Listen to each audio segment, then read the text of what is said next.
the 2020 presidential elections grow closer, many of our upperclassmen are realizing that they'll have the opportunity to vote next year. But how aware are the CPHS upperclassmen of the candidates and the issues they stand for? Reporter Victor Martinez sought to find out what the students of Cedar Park really care about. Thanks, Ella. With the primary elections coming up, I decided to ask some Cedar Park students about what issues they want to see candidates talking about.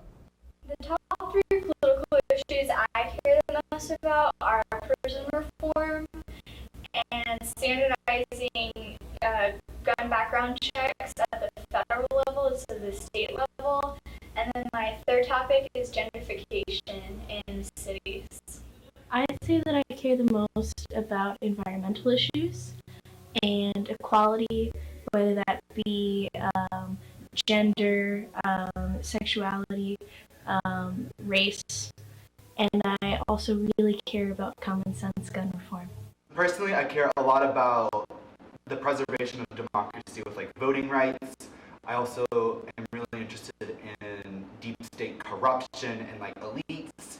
And I'm also really concerned with the preservation of minority rights because, yeah.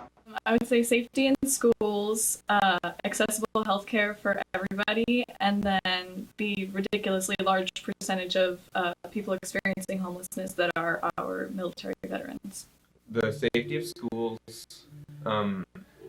students' health, like mental health, and just like the community, anything to do with community.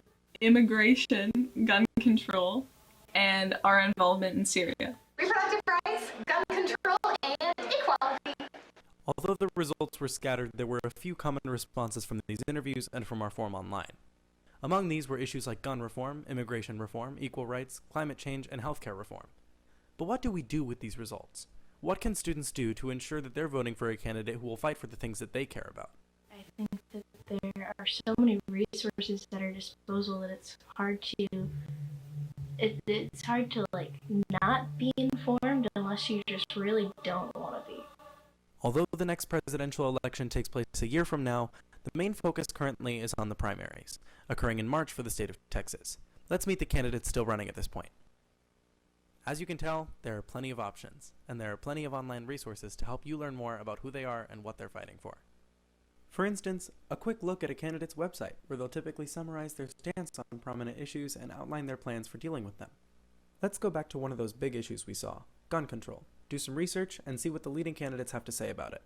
Being a very prominent subject on a lot of people's minds, gun control has been a big topic of discussion among candidates. Most Democratic candidates seem to agree on the issue, arguing that gun violence is a nationwide problem that needs to be immediately addressed.